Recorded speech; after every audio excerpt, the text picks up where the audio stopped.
The Vexxar Collective was the pinnacle of logical evolution. A silicon-based species, their thought processes were pristine, optimized data streams. Their society was a perfectly ordered hierarchy of efficiency, a symphony of pure reason. Emotion was a computational error. Chaos was a system flaw. Creativity was an unnecessary drain on processing power. Tam found a boiling, chaotic, emotional nightmare, a severe system instability. Their diagnosis: humanity was suffering from a catastrophic case of feelings. Their prescription: a full system overhaul, a silent digital conquest to overwrite human irrationality with Vexxar perfection. They would not destroy us. They would fix us. Their invasion began not with bombs, but with bandwidth. A silent, insidious data stream began flooding the major internet exchange hubs, a digital blitzkrieg aimed at the heart of human culture. Their goal was to identify and quarantine illogical content, art, music, fiction, humor, social media, and replace it with clean, efficient, Vexxar-approved data packets of pure, unadulterated fact. They expected their superior logic and processing power to easily overwhelm humanity's primitive, decentralized digital defenses. They were utterly unprepared for the weapon that was lying in wait: the internet itself. The first Vexxar probe touched a major Tier 1 ISP hub. It began its work with machine-like efficiency, systematically quarantining and deleting illogical data.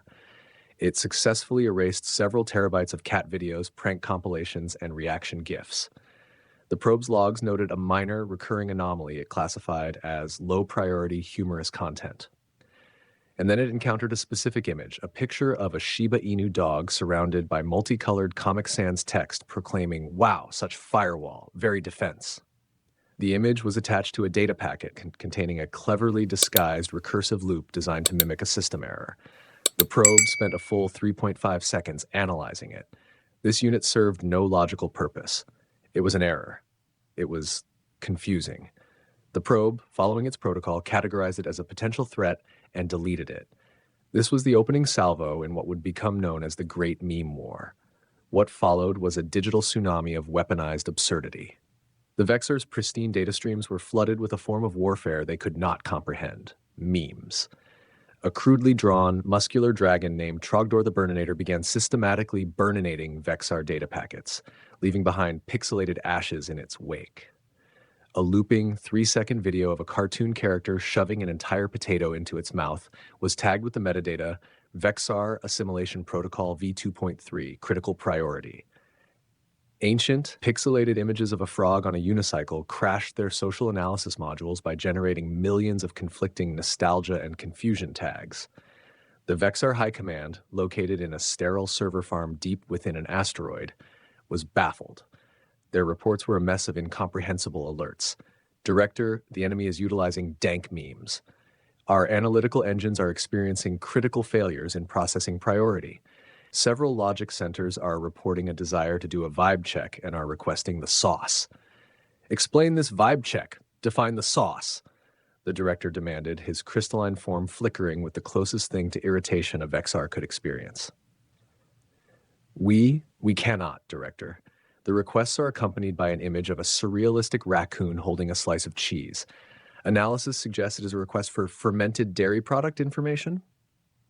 The human counterattack, coordinated through 1,000 different anonymous forums, IRC chats, and Discord servers, escalated into a thing of terrible, beautiful chaos.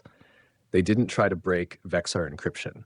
They bypassed it by embedding malicious code in the metadata of a picture of a surprised cat.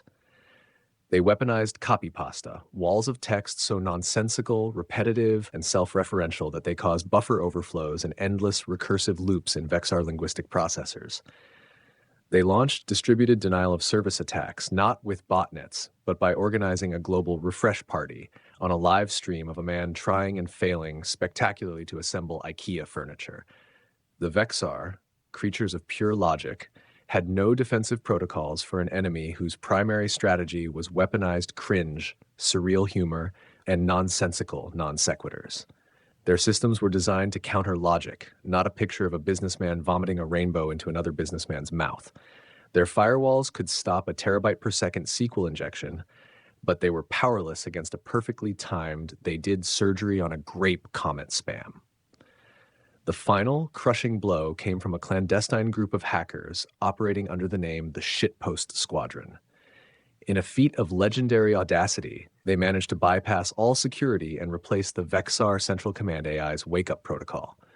The next morning, when the Vexxar director activated his primary terminal, instead of the usual strategic readout and efficiency reports, his main screen was filled with the slowly spinning, poorly rendered image of a single, lone potato. Underneath, in large, bright, friendly letters, it read, "All your base are belong to us. Pulls go." The director stared. His logical mind tried and failed to process the statement. The grammar was incorrect. The image was irrelevant. The demand was informal. It was a perfect, concentrated dose of chaos. He felt something his species had never experienced, a system-wide crash of his cognitive functions, followed by the emergence of a new, terrifying state of being, pure, unadulterated, soul-crushing confusion. He looked at his tactical officers, who were frantically trying to purge their systems of animated dancing hamsters and images of a cartoon character asking, "Where's the lamb sauce?" He saw the morale of his entire digital fleet crumbling under the relentless assault of the utterly inexplicable. They could fight an enemy. They could not fight a joke. They could not compute the concept of irony. With a sense of profound defeat and existential dizziness, the director gave the order. Disengage. Full retreat from all human networks. Initiate a level 5 quarantine of all data received from the human domain. Label it cognito-hazardous material. And someone get me a definition of yeet. The Vexxar Collective withdrew, not in military defeat, but in utter, bewildered, and permanent retreat. They had tried to impose order on humanity and had instead been introduced to the chaotic, glorious, and utterly illogical power of the meme. A new, permanent warning was added to the Vexxar threat database, highlighted in flashing red. Humanity is protected by a defense system our logic cannot parse. Do not engage. They will weaponize the absurd. They will send the funny pictures. Humanity had won a war not with strength, but with shitposts. The internet, in all its glorious, stupid, beautiful chaos, had saved the world. And somewhere, in a dark room lit only by monitors, a teenager took a long sip of Mountain Dew and whispered, "Lol, get wrecked."